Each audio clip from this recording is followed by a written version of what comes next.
جی dear students, آج ہم جو ہمارا پہلا ٹاپک چل رہا تھا کنزمپشن فنکشن، اس کا جو آخری حصہ ہے اس ٹاپک کا اس کو آج انشاءاللہ کمپلیٹ کریں گے۔ لاسٹ لیکچر میں ہم نے دیکھا تھا کہ جو کنزمپشن فنکشن ہے اس کی ڈیفینیشن اور یہ کس طرح جو ریلیشن شپ ہے اس کو ہم اسٹیبلش کرتے ہیں بٹوین کنزمپشن اینڈ انکم، اور پھر اس میں ہم نے average propensity to consume, marginal propensity to consume, اور پھر ہم نے ایک ٹیبل اور ڈائیگرام کے ذریعے جو ہے اس کو ایکسپلین کیا تھا۔ یہ آخری حصہ ہے ہمارے ٹاپک کا، جو کنزمپشن کا ٹاپک ہے ہمارا، ڈٹرمیننٹس آف کنزمپشن، کون سی چیزوں کے اوپر صرف کا انحصار ہوتا ہے۔ تو یہ دو طرح کے عوامل ہوتے ہیں، ایک بیرونی عوامل جن کو ہم آبجیکٹیو فیکٹرز کہتے ہیں، اور ایک اس میں جو ہے اندرونی عوامل ہیں جن کو ہم سبجیکٹیو فیکٹرز کہتے ہیں۔ آبجیکٹیو فیکٹرز کیا ہوتے ہیں، یہ بیرونی عوامل کیا ہوتے ہیں، پہلے ہم اس کو ڈیفائن کر لیں، اس کے بعد ہم ان کو پھر باری باری جو وہ ڈسکس کریں گے۔ جی، آبجیکٹیو فیکٹرز یا بیرونی عوامل وہ فیکٹرز یا وہ وجوہات ہوتی ہیں جو کسی صارف کے صرف کو باہر سے متاثر کرتی ہیں۔ اس کا اس میں اپنا انڈیویجولی یا انفرادی طور پہ کردار نہیں ہوتا، بلکہ جو معاشرہ ہوتا ہے، جو سوسائٹی ہوتی ہے، اس میں مختلف قسم کی جو چینجز ہوتی ہیں وہ اس کے صرف کو متاثر کر رہی ہوتی ہے، تو ان کو ہم آبجیکٹیو فیکٹرز کہتے ہیں۔ اس میں نمبر ایک ہے آمدنی کی تقسیم، ڈسٹریبیوشن آف انکم یا ڈسٹریبیوشن آف ویلتھ۔ یاد رکھیں کہ جس معاشرے کے اندر جتنی آمدنی کی تقسیم منصفانہ ہوتی ہے، یعنی منصفانہ ہونے کا کیا مطلب ہے کہ امیر اور غریب کا فرق جتنا کم ہوتا ہے اس کو دولت کی منصفانہ تقسیم کہا جاتا ہے۔ تو جس بھی معاشرے میں، جس سوسائٹی کے اندر آمدنی کی تقسیم یا دولت کی تقسیم زیادہ سے زیادہ منصفانہ ہوگی، وہاں پہ صرف کا معیار جو ہے وہ بلند ہوگا، زیادہ ہوگا، بنسبت اس معاشرے کے جہاں پہ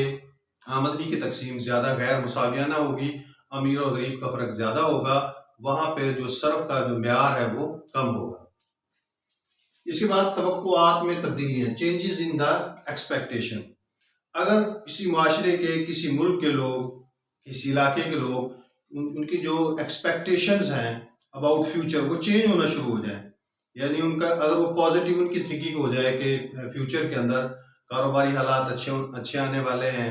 ہماری آمدنی میں اضافہ ہونے والا ہے، تو اس صورت میں وہ اپنے صرف کو بڑھا دیں گے۔ لیکن اگر ان کی منفی توقعات ہوں فیوچر کے بارے میں کہ فیوچر میں حالات جو ہیں وہ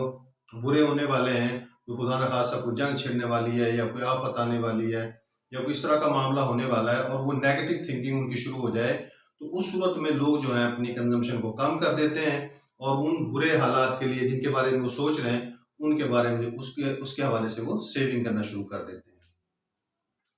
جس کے بعد اتفاقیہ منافع جات، اگر آجرین کو غیر متوقع طور پہ کوئی منافع جات ہو جائیں، انہوں نے کوئی چیز جو بنائی ہے اچانک اس کی قیمت میں اضافہ ہو گیا ہے، یا انہوں کے بانڈز اور کفالتیں اور تمسکات وغیرہ خریدے ہوئے ہیں اور ان کی قیمتوں میں اضافہ ہو گیا ہے، یا کسی کا لاٹری نکل آئی ہے، کسی کا پرائز بانڈ نکل آیا ہے، تو ان کو اتفاقیہ منافع جات کہا جاتا ہے۔ اگر ان میں اضافہ ہو جائے، یعنی اگر کسی کو حاصل ہو جائے معاشرے میں جن لوگوں کو، تو ان کا جو صرف ہے وہ بلند ہو جاتا ہے۔ اس کے بعد شرح سود میں تبدیلی، جو انٹرسٹ ریٹ ہوتا ہے یہ بھی کنزمپشن کو بہت متاثر کرتا ہے۔ جب شرح سود زیادہ ہوتی ہے تو لوگ جو ہیں کم کنزیوم کرتے ہیں اور زیادہ سیو کرتے ہیں تاکہ اس سیونگ کے ذریعے وہ انٹرسٹ ریٹ کمائیں۔ لیکن اگر شرح سود کم ہو تو پھر لوگ جو ہے وہ بچت کی جو ہے انسینٹیو کم ہو جاتا ہے، بچت کی ترغیب کم ہو جاتی ہے اور لوگوں کے صرف میں اضافہ ہو جاتا ہے۔ اس کے بعد فیشن پرستی، وہ معاشرہ جس کے اندر فیشن کا رجحان ہو، لوگ زیادہ نت نئے قسم کے ڈیزائنز، فیشنز کو جو ہے وہ اڈاپٹ کر رہے ہوں، وہاں پہ صرف کا معیار بلند ہوتا ہے۔ اور ایسا معاشرہ جو قدامت پسند ہوتا ہے، جہاں پہ لوگ جو ہے پرانی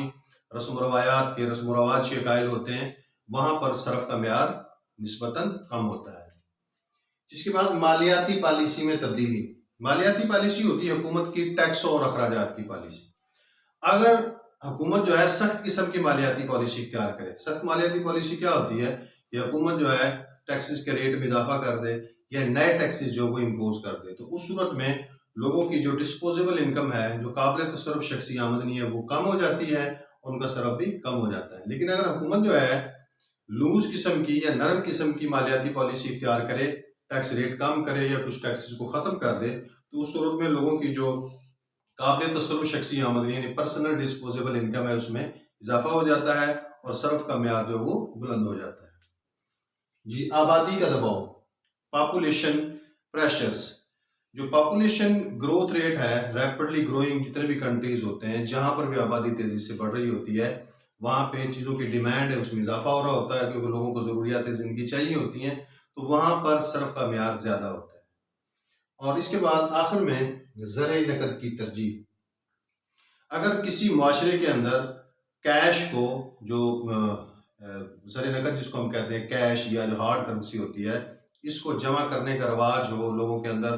ایک روایت ہو کہ پیسے گھروں میں رکھنے ہیں کیش کی صورت میں، تو اس طرح کے جو سوسائٹی ہوتی ہے، وہاں کے لوگوں کا جو کنزمپشن لیول ہوتا ہے وہ کم ہوتا ہے۔ اور اگر اس طرح نہ ہو، اس کے ریورس ہو، سچویشن جو اس کا اپوزٹ ہو، پھر وہاں پہ صرف کا معیار بلند ہو جاتا ہے۔ جی، یہ ہیں آبجیکٹیو فیکٹرز جو صرف کو متاثر کرتے ہیں، یعنی یہ وہ وجوہات ہیں جس میں ایک انڈیویجول کا کردار نہیں ہوتا، بلکہ پوری سوسائٹی ایز اے ہول جو ہے وہ افیکٹ کر رہی ہوتی ہے کنزمپشن پیٹرن کو۔ اس کے بعد ہے اندرونی عوامل، سبجیکٹیو فیکٹرز۔ وہ عوامل، یہ لارڈ کینز نے اپنی کتاب جو general theory of employment, interest and money جو ہے، اس کے اندر کچھ جو سبجیکٹیو فیکٹرز ہیں ان کا ذکر کیا ہے، اندرونی عوامل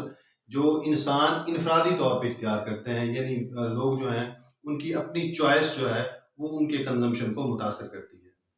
جی، اس میں نمبر 1 مستقبل کی ضروریات، فیوچر نیڈز کے لیے، مستقبل کے لیے لوگ بعض اوقات پیسے رکھنا چاہتے ہیں تو وہ اپنا صرف کام کر دیتے ہیں۔ مستقبل کی ضروریات جو ہیں وہ جیسے کوئی مکان بنانا ہے یا بچوں کی تعلیم کے لیے، شادی بیاہ کے لیے، اس کے لیے اگر وہ سیونگ کرنا شروع کر دیتے ہیں تو وہ اپنے صرف کو کم کر لیتے ہیں۔ اس طرح ناگہانی حالات، ان سین سرکمسٹانسز، بعض اوقات لوگ جو ہیں ایسے حالات کو، خدا نخواستہ گھر میں کوئی بیمار ہو سکتا ہے، کوئی حادثہ، اس طرح کے حالات کے لیے بھی پیسے بچانا چاہتے ہیں تو اس صورت میں اپنے صرف کو کم کر دیتے ہیں۔ سٹے بازی، بعض اوقات لوگ جو ہے اسپیکولیشن کے ذریعے، جو اسٹاک مارکیٹ ہوتی ہے، کیپٹل مارکیٹ، اس میں جو شیئرز ہیں، ڈیونچرز ہیں یا گورنمنٹ سیکورٹیز ہیں، بانڈز ہیں، ان میں جو اتار چڑھاؤ ہوتا ہے ان کی قیمتوں میں، اس کے ذریعے بھی جو ہے وہ منافع کمانا چاہتے ہیں، تو اس صورت میں لوگ جو ہے اپنے صرف کو گرا کر پیسوں کو جو وہ ان صورتوں میں استعمال کر لیتے ہیں۔ کاروباری محرکات، نیکسٹ، اگر لوگ جو ہیں اپنے بزنسز کے لیے، مستقبل میں کاروبار کرنے کے لیے جو ہے وہ اس میں پیسے لگانا چاہتے ہیں تو وہ اپنا جو کرنٹ کنزمپشن ہوگی، جو موجودہ صرف ہوگا، اس کو کم کر دیں گے، ان کا صرف کا لیول کم ہو جائے گا۔ بخل، جسے عرف عام میں ہم کنجوسی کہتے ہیں، کچھ لوگ جو ہوتے ہیں ویسے بخیل ہوتے ہیں، وہ اپنی ضرورتیات زندگی پر، جو ان کی جائز ضرورتیں ہوتی ہیں ان پر بھی خرچ نہیں کرتے، تو ایسے لوگوں کا جو کنزمپشن لیول ہے وہ کم ہوتا ہے۔ ورثاء کے لیے، اگر لوگ جو ہیں اپنے جو انہیریٹرز ہیں، جو ورثاء ہیں، یعنی بال بچے جو ہیں، اپنی اولاد جو ہے آف سپرنگ، اس کے لیے کچھ چھوڑنا چاہتے ہیں تو پھر اس کے لیے انہیں سیونگ کرنی پڑتی ہے اور اپنے کنزمپشن لیول کو کم کرنا پڑتا ہے۔ جہالت اور لاپرواہی، جن معاشروں کے اندر اگنورینس، الٹریسی ہوتی ہے، جہالت ہوتی ہے، لوگ تقدیر پرستی کے، توہم پرستی کے زیادہ قائل ہوتے ہیں، یا جو ان کے آباء و اجداد کے رسم و رواج ہوتے ہیں ان کے اوپر ان کا چال چلنا زیادہ ہوتا ہے، تو وہ ان کا اس معاشرے میں صرف کا معیار جو وہ بلند ہوتا ہے۔ جیسا کہ ہمارے ہاں اگر ہم سب کانٹیننٹ میں دیکھیں تو شادیوں پر، فوتگی پر لوگ جو ہے بہت زیادہ بے جا قسم کا خرچ کرتے ہیں، تو اس طرح جو معاشرے میں مجموعی جو صرف ہوتا ہے اس میں اضافہ ہو جاتا ہے۔ اور آخر میں شہرت اور وقار کی خاطر، کچھ لوگ یہ چاہتے ہیں کہ وہ جو ہیں معاشرے کے اندر ان کو لوگ جو ہے عزت کی نگاہ سے دیکھیں، وہ جسے آپ پنجابی زبان میں کہتے ہیں کہ ٹور ٹپا، شو بازی، دکھاوے کے لیے، تو وہ چاہتے ہیں کہ ان کی عزت ہو، معاشرے کے اندر احترام ہو، تو اس کے لیے انہیں سیونگ کرنی پڑتی ہے تاکہ وہ اچھا گھر بنائیں، اچھی گاڑی خریدیں، اچھا موبائل رکھیں، اچھے کپڑے پہنیں، تو اس صورت میں وہ اپنی جو کرنٹ کنزمپشن ہوتی ہے اس کو ریڈیوس کر دیتے ہیں تاکہ مستقبل میں جو ہے زیادہ سے زیادہ، کیونکہ انہوں نے اخراجات کرنے ہوتے ہیں، تو تاکہ ان چیزوں کو جن کے ذریعے وہ معاشرے میں اپنے وقار اور مقام بلند کرنا چاہتے ہیں تاکہ ان کو حاصل کر سکیں۔ جی، یہ تھے ڈٹرمیننٹس آف کنزمپشن یا میلان صرف کے معینات، وہ عوامل جن پر جو صرف ہے اس کا انحصار ہوتا ہے، بیرونی عوامل اور اندرونی عوامل۔ اسی کے ساتھ ہمارا ٹاپک ختم ہوا۔ آج کے لیے اتنا ہی، اللہ حافظ۔